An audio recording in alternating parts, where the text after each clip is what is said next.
Merci de nous rejoindre. Vous êtes bien dans votre émission Direct Santé. Ce matin, on parle des premiers secours, les gestes qui sauvent.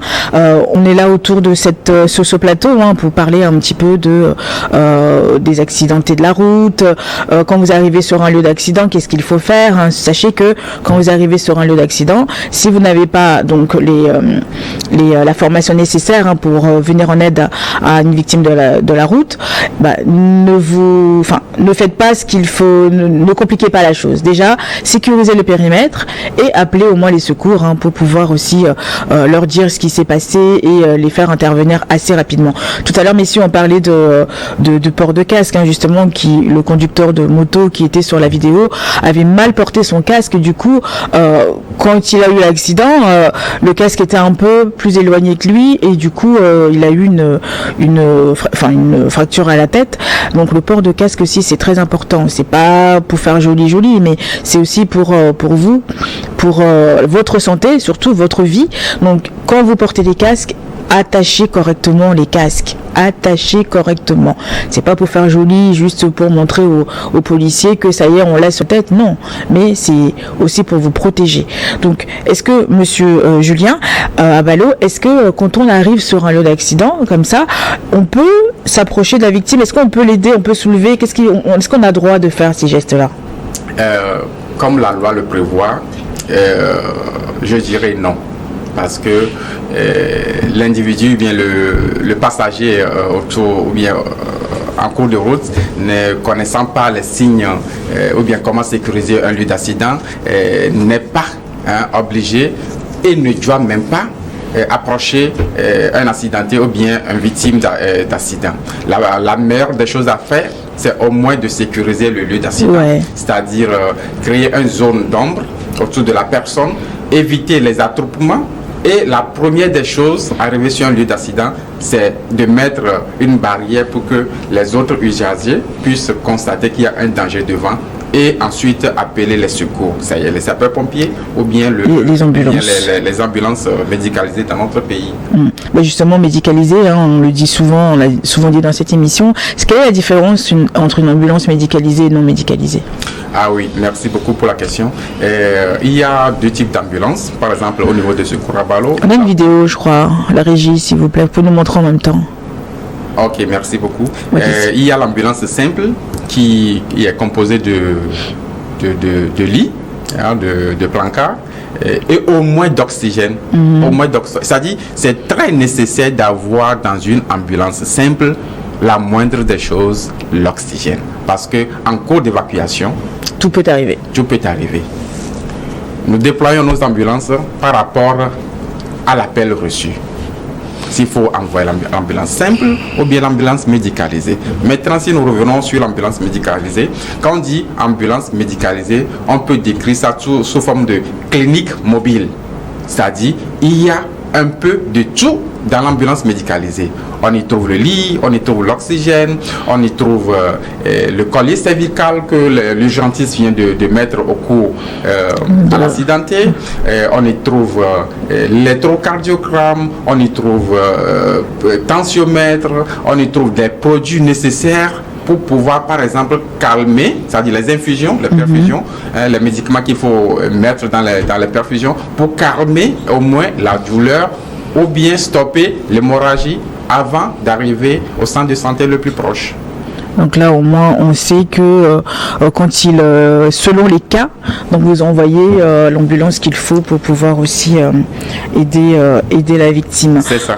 Monsieur Honoré Sédoufian, vous êtes administrateur à la clinique Eléon Santé à Lomé. Là où on a ramené la victime, justement, on a vu que les infirmiers de l'ambulance se sont mobilisés aussi pour être là au moment venu. Comment ça se passe, la procédure avant l'arrivée de la victime? D'accord. Déjà, lorsque, par exemple, avant, d'accord, que l'on amène, ou bien on amène la victime, on appelle la clinique. D'accord. Donc la standardiste reçoit l'appel et alerte en même temps l'équipe médicale. Alors une équipe médicale d'urgence est constituée d'accord, et puis cette équipe-là se positionne à l'entrée d'urgence pour accueillir donc la victime.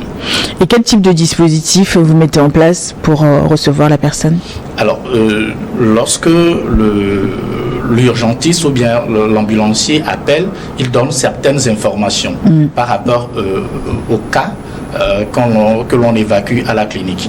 C'est quel type d'accident, c'est quel traumatisme, etc. Et puis, l'équipe déjà met les dispositifs requis en place. Par exemple, s'il faut mettre la personne sous oxygène à l'arrivée, il faut mettre le collier cervical, tout ce qu'il faut pour prendre en charge la victime selon l'accident est mis en place. C'est pas uniquement pour les accidents. Une personne peut tomber et tout ça. Donc, on met les dispositifs requis selon le cas. Donc, c'est selon le cas, oui. Donc, ça, on vous le dit en amont pour pouvoir aussi vous préparer. Bien sûr. Je peux ajouter quelque chose en ce sens. Je profite de l'occasion pour sensibiliser aussi la population de prendre conscience parce que c'est pas seulement les accidentés que nous transportons, mais nous transportons des gens depuis leur maison vers le centre de santé le plus proche. Le cas du vendredi passé, si j'ai encore une bonne mémoire, d'une dame qui a appelé de Baguida et après 20 minutes avait annulé l'appel. Et 30 minutes après, encore rappelé, jusqu'à l'arrivée, on a trouvé notre maman, plus de 90 ans. On a évacué la dame vers le CHU Tocoin. Et en fin de compte, la première annulation a été due à l'une de ses enfants, étant partie pour appeler un pasteur pour venir prier pour la maman. Alors que la maman n'avait même pas d'oxygène, et était vraiment dans un cas critique. Pardon, nous avons dans ce pays les sapeurs-pompiers en premier lieu et nous venons en appui. Essayez de nous appeler à partir de vos maisons, à partir de là où vous êtes, pour qu'on puisse vous évacuer vers un centre de santé le plus proche. Bien sûr, bien sûr. C'est important. C'est vrai qu'il faut que les gens prennent conscience que appeler les ambulances ou les sapeurs-pompiers, faut pas négliger. Faut pas négliger. C'est mieux que d'être transporté sur une moto ou dans une voiture, un taxi où il y a pas de soins, il n'y a pas d'oxygène, il n'y a rien. Et après, vous arrivez à l'hôpital, c'est trop tard, quoi. C'est très important. Justement, comment se passe la prise en charge chez vous à la clinique, s'il vous plaît? Alors, dans le cas que nous avons vu tout à l'heure, la prise en charge est immédiate. D'accord? Déjà, dès que l'on appelle, on donne les informations qu'il faut, l'équipe se met en place et puis dès l'arrivée de la victime, on le prend en charge immédiatement. Immédiatement, il y a un kit d'urgence dans lequel on puise tout ce qu'il faut, d'accord, pour sauver la victime. Et dès que la victime est stabilisée, maintenant, on peut suivre les autres choses. On peut faire les autres choses. Mais la prise en charge, elle est immédiate. Ça aussi, c'est important. C'est pas aller récolter des sous pour pouvoir venir à... non, je ne coupe pas monsieur Honoré, mais c'est le lieu de rappeler qu'ils ont à leur clinique une ONG qui prend en charge les victimes d'accidents ou bien les cas critiques ou bien les cas sociaux, il faut le dire aussi comme ça. Donc, ce qui veut dire qu'arriver chez eux à l'hôpital ou bien dans leur clinique, la première des choses, c'est pas la question financière, mais c'est la prise en charge de la personne admise avant toute chose, quoi. Et c'est ça qui freine aussi souvent le côté financier. Quand on arrive, on se dit la clinique c'est cher, on peut pas y aller parce qu'il n'y a pas les moyens. Et ça aussi c'est un frein. Donc on va attendre dans certains lieux et après c'est... Oui, c'est vrai parce que déjà quand on dit clinique, je ne sais pas si vous me le permettez, mais en EV, nos mamans disent Ekakondi. Ça veut dire que si tu n'as pas de l'argent, tu ne peux pas y aller. D'accord. Alors que chez nous, par exemple, ce n'est pas forcément ça. D'accord. Ce n'est pas la part du gain, d'accord, qui est recherchée en premier. Non, mais c'est sauver la vie. D'accord, c'est pour cela que la clinique est là. Donc j'en profite pour... en fait, la clinique est exploitée par l'ONG Light in the World Development Foundation, qui a l'un des domaines d'activité de l'ONG, c'est la santé. Donc l'ONG a mis en place la clinique Et chez nous, il y a une subvention pour les cas sociaux. D'accord. Toute personne qui arrive à la clinique et qui n'a pas une assurance, il y a une subvention des soins. La clinique prend en charge une partie des soins. Alors, ça peut aller jusqu'à 15, 20, 30% selon les cas, d'accord, que la clinique prend en charge. Même en cas d'hospitalisation également, que ce soit le séjour ou bien les soins de santé qui sont donnés, l'ONG subventionne, et je dis bien selon le cas. Si c'est un cas social, alors l'ONG subventionne à une certaine hauteur donnée. Voilà. Ouais, bah oui, c'est aussi important. Il faut que ce soit les spécialistes de santé, bon, les gens qui ont des cliniques ou autres, d'avoir ce volet-là pour venir en aide à ces personnes. Parce que c'est vrai qu'il y a beaucoup de gens qui nous appellent, qui nous envoient des messages. Franchement, merci beaucoup. Et c'est ce genre ces personnes, on peut aussi, selon les cas, comme vous dites, les orienter vers les centres de santé adéquats pour pouvoir aussi les aider. Parce que, comme on dit encore, Egakondi, et ça freine beaucoup. Juste aller en consultation, ça freine. Ah ouais. Juste aller en consultation, ça freine. Donc, imaginez déjà. Bien sûr, bien sûr. Dans la vision de la clinique, il y a l'accès universel aux soins. Ouais.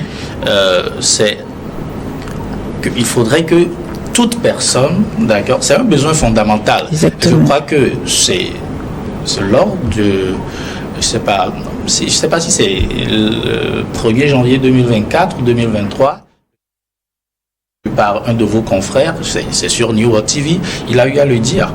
Et la santé, c'est un besoin fondamental, primaire même. Qui touche tout le monde. Tout le monde. Tout le monde. Donc, tout le monde doit pouvoir avoir accès aux soins de santé qualifiés. Il ne faut pas dire que selon les moyens, il faut peut-être aller quelque part dans une case de santé et autres, ou bien aller se mettre dans une église, en CRIF bien sûr, pour prier alors que la personne est anémiée, il faut du sang. C'est ça. Donc voilà. Je pense aussi pour les secours à Balo, c'est pareil, les gens, quand on parle d'ambulance, on se dit, c'est coûteux, c'est très très cher, tout ça. Oui, donc est-ce que c'est le cas? Merci beaucoup pour la question. Je dirais que si c'est le cas, on allait fermer notre porte depuis. Parce que s'il faut vraiment comparer les choses, les gens qui nous appellent peuvent en témoigner. Parce que parfois on nous appelle, on demande pas l'argent, quoi. Vous êtes où? Non, prénom, vous êtes où? S'il y a eu lieu de nous envoyer la localisation, on nous envoie la localisation et à partir de la localisation, on va sur le lieu d'abord. Il faut d'abord mettre la priorité de sauver la vie humaine avant toute chose. L'argent est là, l'argent sera là, nous allons quitter un jour. Mais la vie humaine, on n'en a qu'une seule, exactement. Puisque, par exemple,